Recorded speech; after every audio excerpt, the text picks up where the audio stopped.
Hai, Assalamualaikum warahmatullahi wabarakatuh. Welcome to my channel. Aku Raselia Rashida. Hari ini kita akan membahas sesuatu yang lagi viral banget di sosial media, yang lagi hype banget, banyak diomongin sama orang-orang, yaitu tentang kasus dari Aprilia Manganang. Nah, kenapa sih dia? Apa penyebabnya? Mungkin nggak bisa terjadi sama anak kita. Kita bahas ya. Are you ready to know yourself better with me? Let's get it started.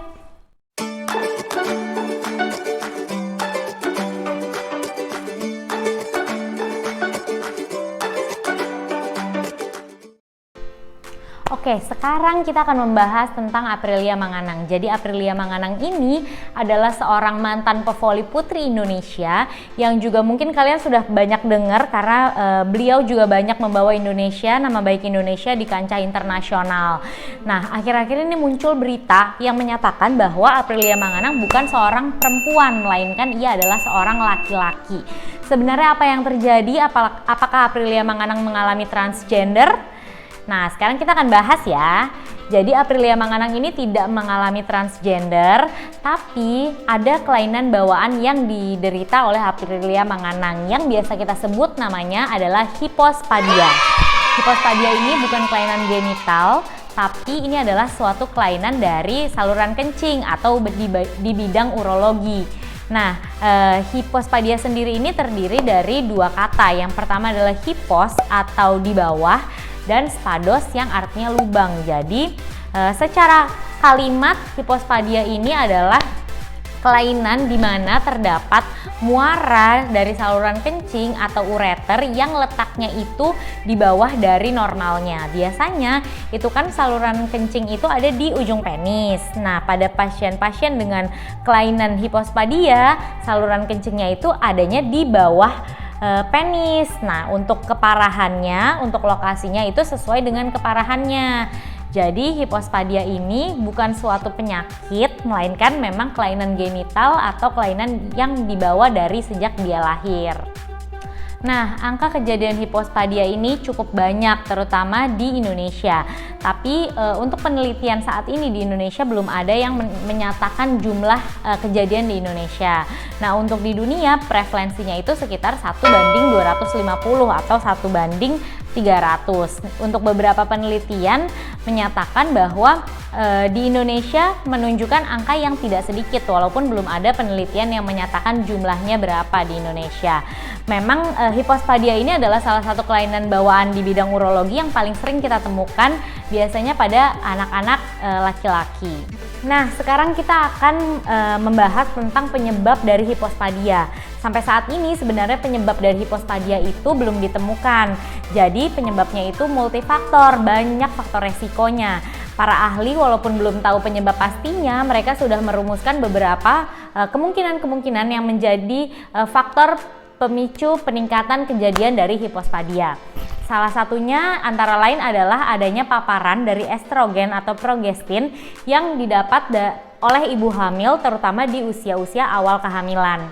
Biasanya estrogen dan progestin ini bisa didapat di pestisida yang dikonsumsi oleh ibu hamil. Kandungan pestisida ini bisa didapat dari makanan yang dimakan, misalnya kayak sayur, buah, susu sapi, dan lain sebagainya. Selain itu, para peneliti juga menemukan adanya peningkatan angka kejadian hipospadia pada ibu hamil yang memiliki diet vegetarian.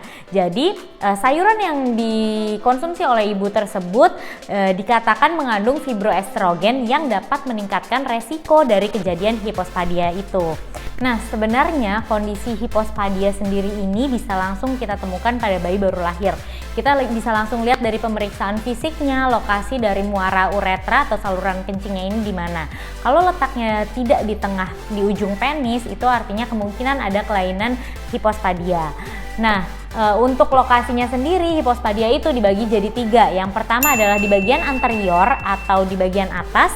Yang kedua adalah di bagian middle atau di bagian tengah. Dan yang ketiga adalah di bagian posterior atau di bagian bawah. Nah, untuk menentukan tingkat keparahannya juga biasanya tergantung sama lokasinya. Semakin dia ke bawah, maka itu dikatakan kasus severe atau semakin parah dan semakin susah untuk penanganannya.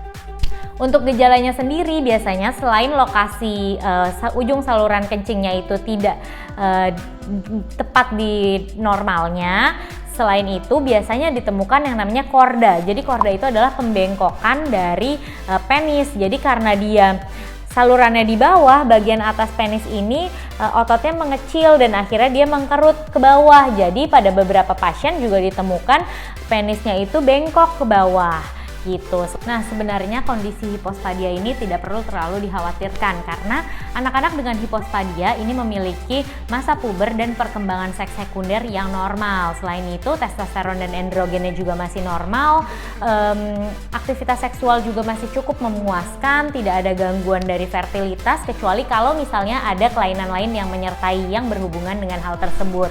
Jadi kalau misalnya ditangani secara tepat dan cepat, tidak akan mengganggu fungsi seksual ke depannya. Oke, jadi hipospadia ini memang masih menjadi masalah kesehatan dengan angka kejadian yang cukup tinggi di dunia. Walaupun kita masih belum tahu nih penyebab pastinya apa, tapi seenggaknya ada beberapa faktor-faktor resiko yang dikatakan bisa meningkatkan angka kejadian hipospadia yang bisa kita hindarin. Kalau kita lihat lagi belajar dari kasus Aprilia, mungkin yang bisa kita lakukan sekarang sebagai orang tua adalah lebih aware. Jadi kalau misalnya kita punya anak, kita lebih aware lagi melihat kondisi anak kita, apakah ada kelainan-kelainan bawaan yang mungkin sebelumnya nggak terdeteksi. Jadi kalau misalnya ibu-ibu melihat ada kelainan, misalnya di saluran kencing anaknya, ibu bisa langsung konsultasikan ke dokter untuk mendapatkan penanganan atau terapi yang tepat untuk kasus yang dialami oleh anak-anaknya.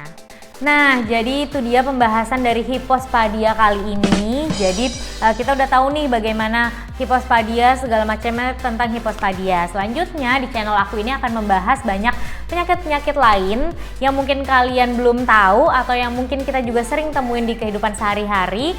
Pokoknya kita akan bahas banyak di sini. Jangan lupa like, comment, and subscribe. Semoga videonya bermanfaat untuk kalian. Thank you for watching. Bye!